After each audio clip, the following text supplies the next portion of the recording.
Samantha had two best friends, Jenny and Amber. Her father's taking her on a weekend vacation, and she decided that she was going to invite them to come along. Her father owned a cabin in the woods, and Friday evening, her father drove the girls up there. "See that lake?" asked Samantha when they arrived. "That's Samantha Lake. My dad grew up here. He loved it so much, he named me after it." That night, after they had unpacked their things, the three girls sat around and thought of ways to amuse themselves. "Does anybody know any spooky stories?" asked Amber. "I have one," said Jenny. "It's a true story, too. It happened to a friend of mine. She was a babysitter for these two kids one night. She was sitting in the dark by herself watching TV, and the phone rings. She goes over and answers it, and hears a voice on the other end, breathing really heavily, and it says, 'Have you checked the children?'" "Jenny, come on," Amber interrupts abruptly. "Everybody's heard that one. That's the lamest scary story ever. Does anyone have another story? One that's actually true?" "I know one," Samantha said. "About 10-minute hike from here, there's an old broken down house.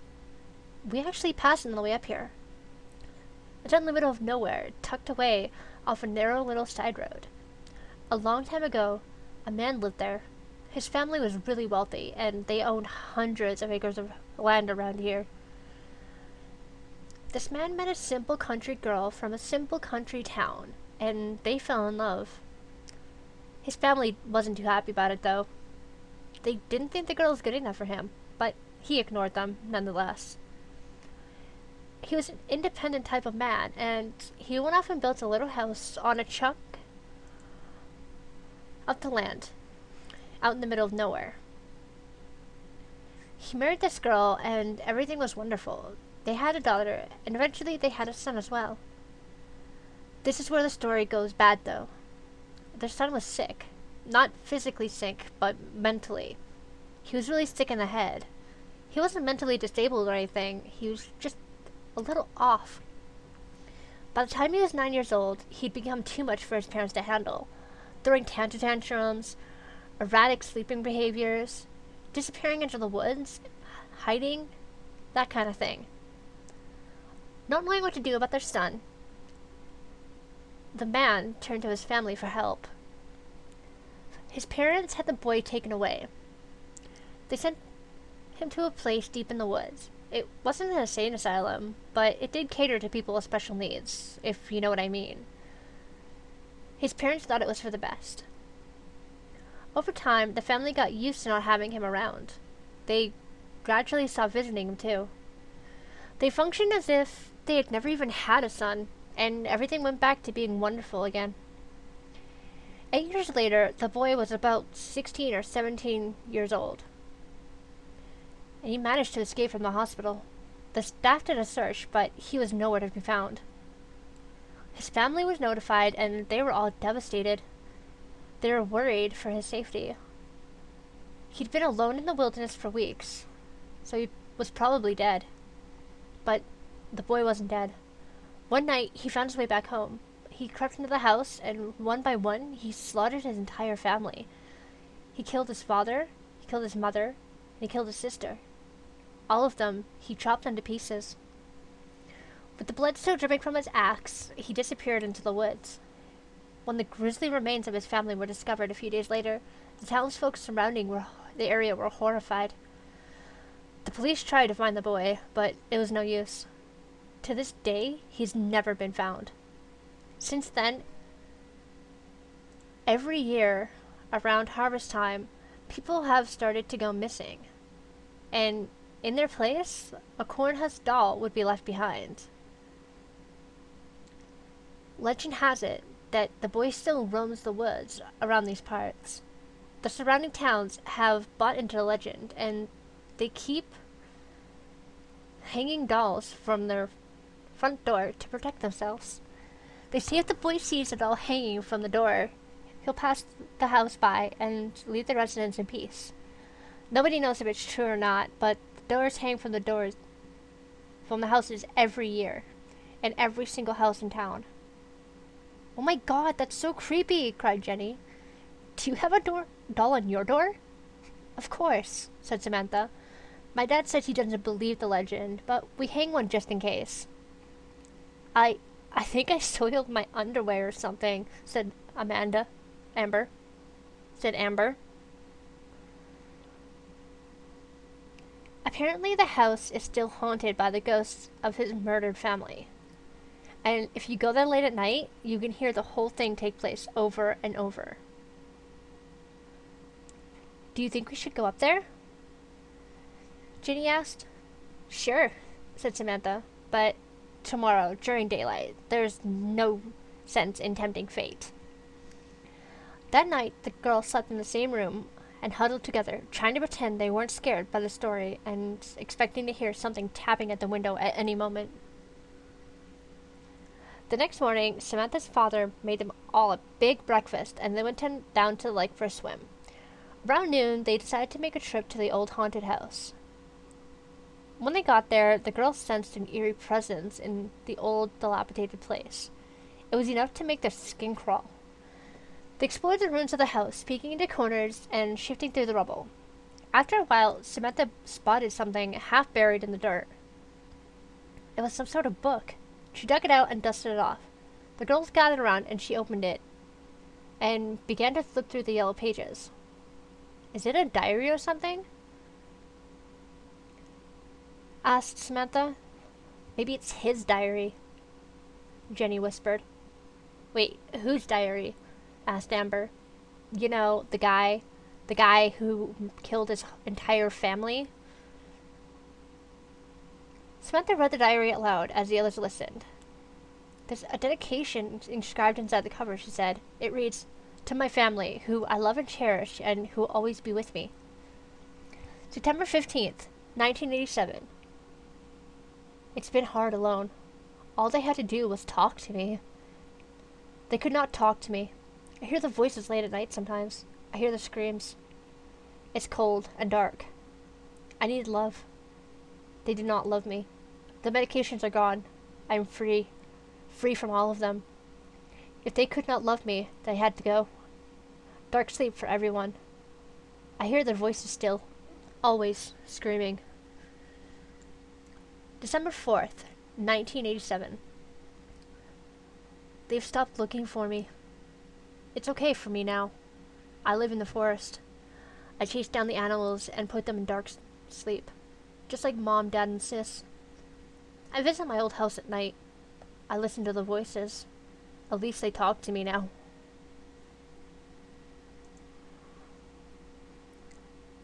October 3rd, 1995. I left the forest years ago. I moved to a small town nearby. Nobody recognizes me here. Nobody knows who I am. I hear people telling my story sometimes.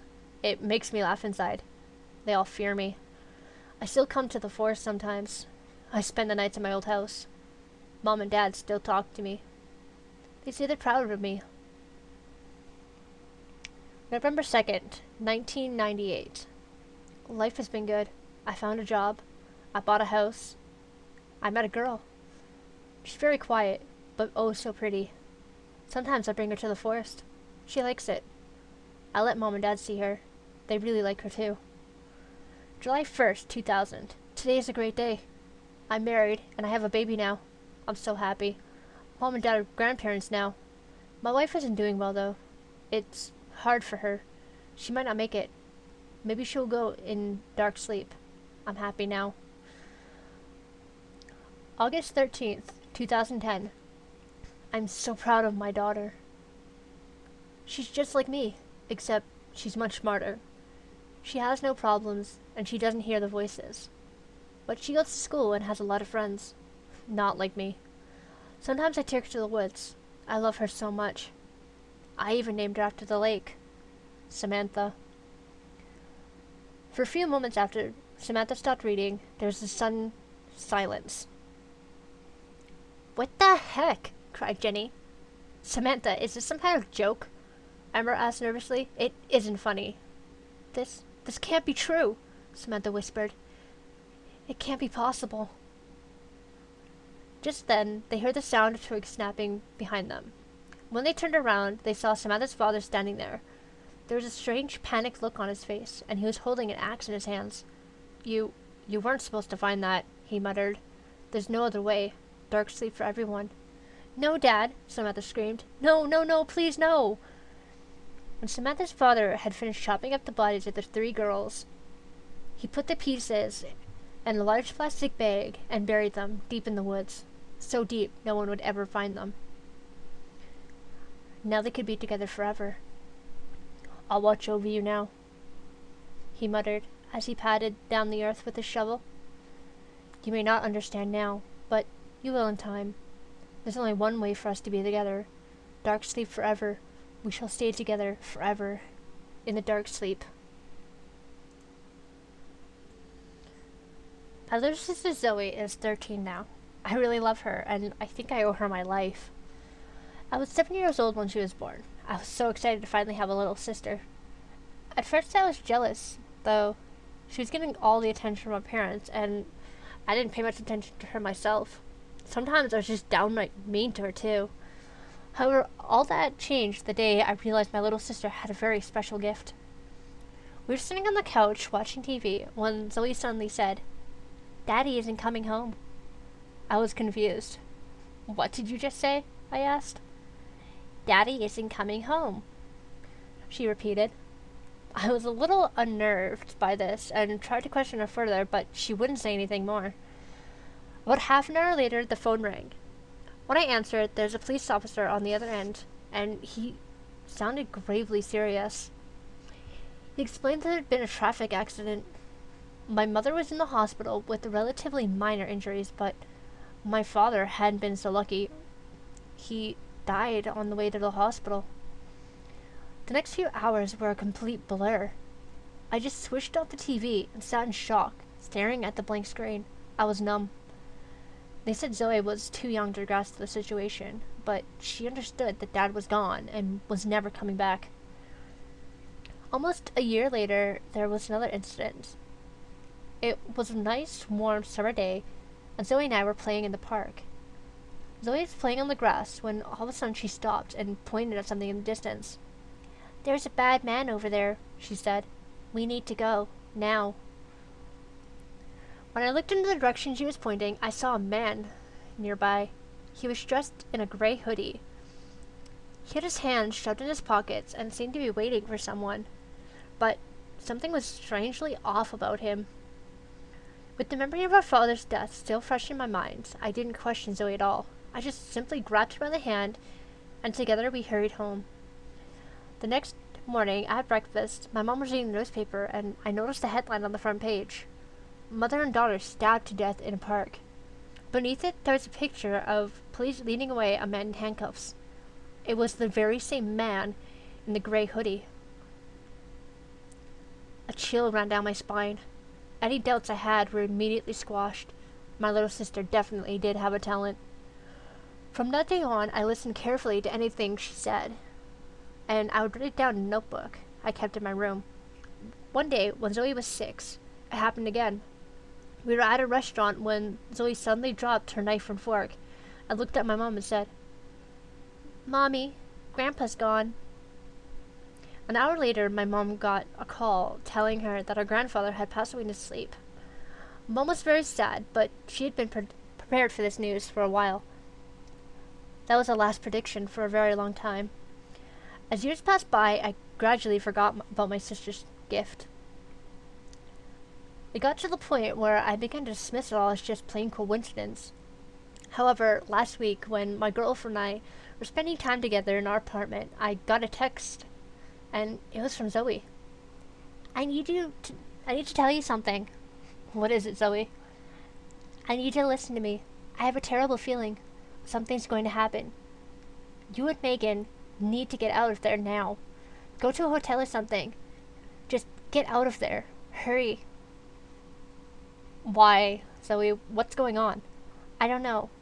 I told you what I know. That's all I know. But you need to get out, okay?" "Okay, I understand. Bye, Zoe." I immediately grabbed my girlfriend, forced her to pack some stuff into a suitcase, and rushed her out of the apartment. We went to a nearby hotel and booked a room for the night. The next morning, I got a call from our neighbor. He said our apartment had been broken into, but strangely, nothing had been taken. When he heard strange noises, he called the police and they arrested the intruder. We had to go down to the police station. Apparently, Megan's mentally unstable ex-boyfriend had broken into our apartment. He was armed with a knife, and he was planning to kill both of us. When my girlfriend heard that, she was utterly dumbfounded. All she could say was, "How did your sister even know that?" Without Zoe, we'd both probably be dead. It still haunts me to this day. Nobody else believes it, and even my girlfriend is still skeptical, but I know what happened. I know my little sister has a talent. She can predict the deaths of those around her.